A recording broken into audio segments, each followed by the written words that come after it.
নমস্কার বন্ধুরা, আজ আমি রান্না করব মাছের একটি রেসিপি। তো এই মাছটির নাম হচ্ছে ভাগ্নে মাছ। ভাগ্নে মাছটি বাটা মাছের মতো লম্বায় হয়, তবে দেখতে কিন্তু একদমই ভিন্ন। এর মাথাটা হয় একটু চুচালো, বডিটাও কিন্তু একটু চাপা ধরনের হয়। আর স্বাদের ক্ষেত্রে বাটার থেকে কিন্তু এই ভাগ্নে মাছ অনেক বেশি সুস্বাদু এবং অনেক বেশি টেস্টি। দামটাও কিন্তু বাটার তুলনায় অনেকটাই বেশি।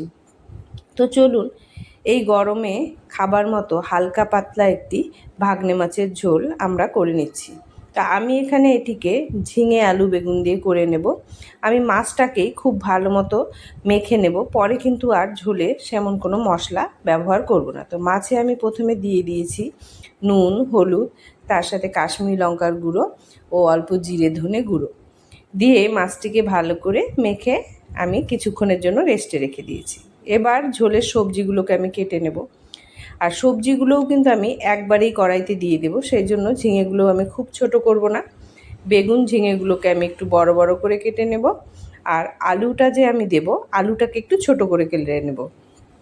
তাহলে কিন্তু আমাদের সবজিগুলো একসাথে দিলেও সব সবজি গোটাও থাকবে, আবার খুব সুন্দরভাবে সেদ্ধ হয়ে যাবে।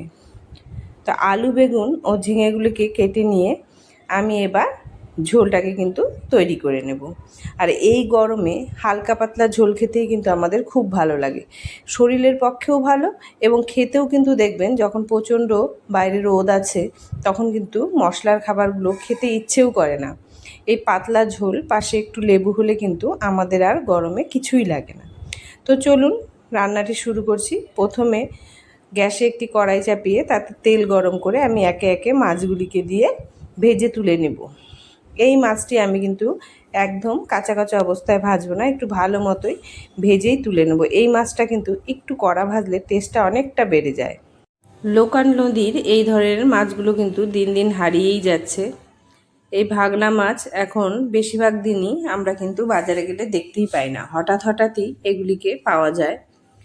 তো আমাদের এই মাছগুলি খেতে খুবই ভালো লাগে। নদীর মাছ কিন্তু এদের স্বাদই আলাদা থাকে।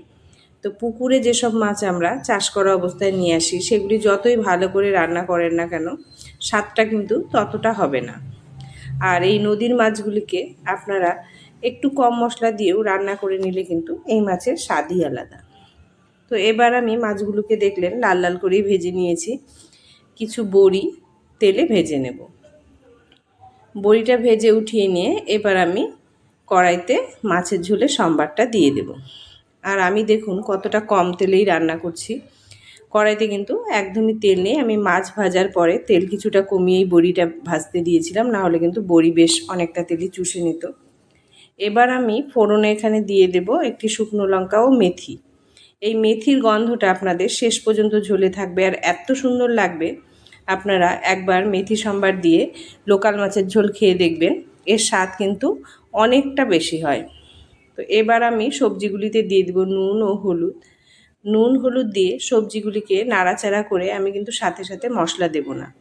নুন হলুদ দিয়ে ভালো করে নাড়াচাড়া করে এগুলোকে আমি গ্যাসের ফ্লেমটা একদম কমিয়ে দিয়ে ঢেকে কিছুক্ষণের জন্য হতে দেব। এতে আমার সবজিগুলো খুব ভালো মতো কিন্তু সেদ্ধ হয়ে যাবে। দেখুন আমার সবজিগুলো কিন্তু কি সুন্দর মজে এসেছে। এবার এই সবজিগুলিকে আমি একটু নাড়াচাড়া করে নিয়ে তারপর মশলাগুলি দিয়ে দেব। তো প্রথমে আমি অল্প পরিমাণ আমি শিলনোড়াই বেটে নিয়েছি জিরা বাটা ও একটু লঙ্কা বাটা দিয়ে দিলাম। ব্যাস, এখানে কিন্তু আর কোনো মশলাই আমি ব্যবহার করব না। এবার এই সবজির সঙ্গে মশলাটিকে অল্প একটু নাড়াচাড়া করে নেব। মশলা এবং সবজি সুন্দর যখন গা মাখা হয়ে যাবে তখন আমরা এখানে অল্প পরিমাণে গরম জল দিয়ে দেব। গরম জলটা দিয়ে আবার আমি একটু এগুলিকে ঢেকে হতে দেব। এখন কিন্তু আমাদের আর সবজিগুলো হতে খুব বেশি সময় নেবে না, যেহেতু আমি প্রথমে সবজিগুলোকে কষিয়ে নিয়েছি। দেখুন আপনারা দেখলেও কিন্তু বুঝতে পারবেন সবজিটা কত সুন্দরভাবে নরম হয়ে গেছে। এবার জল দিয়ে আমি এটিকে ঢেকে 2 থেকে 3 মিনিট ফুটিয়ে নেব। তারপর ঢাকনা খুলে এবার আমি এখানে দিয়ে দেব আমরা যে বড়িগুলো ভেজে রেখেছিলাম সেই বড়িগুলোও তাহলে এই ঝোলের সাথে খুব সুন্দরভাবে সুসিদ্ধ হয়ে যাবে এবং সুন্দর করে ফুলে ফুলে উঠবে। কিন্তু বড়িগুলো দিয়ে এবার আমরা এখানে দিয়ে দেব আমরা যে মাছগুলো ভেজে তুলে রেখেছিলাম সেই মাছগুলিকে দিয়ে ঝোলের সঙ্গে বেশ সুন্দর একটু আমরা নাড়াচাড়া করে নেব। ব্যাস আমাদের কিন্তু ঝোলটা একদমই হয়ে যাবে ফুটে উঠলেই। ওপর থেকে একটু ধনেপাতা দিয়ে নামিয়ে নিলেই কিন্তু আমাদের ঝোল একদম রেডি। আর মাছগুলো আমি ভালো মতোই ভেজে নিয়েছিলাম, তাই মাছগুলো কিন্তু হতেও খুব বেশি সময় নেবে না।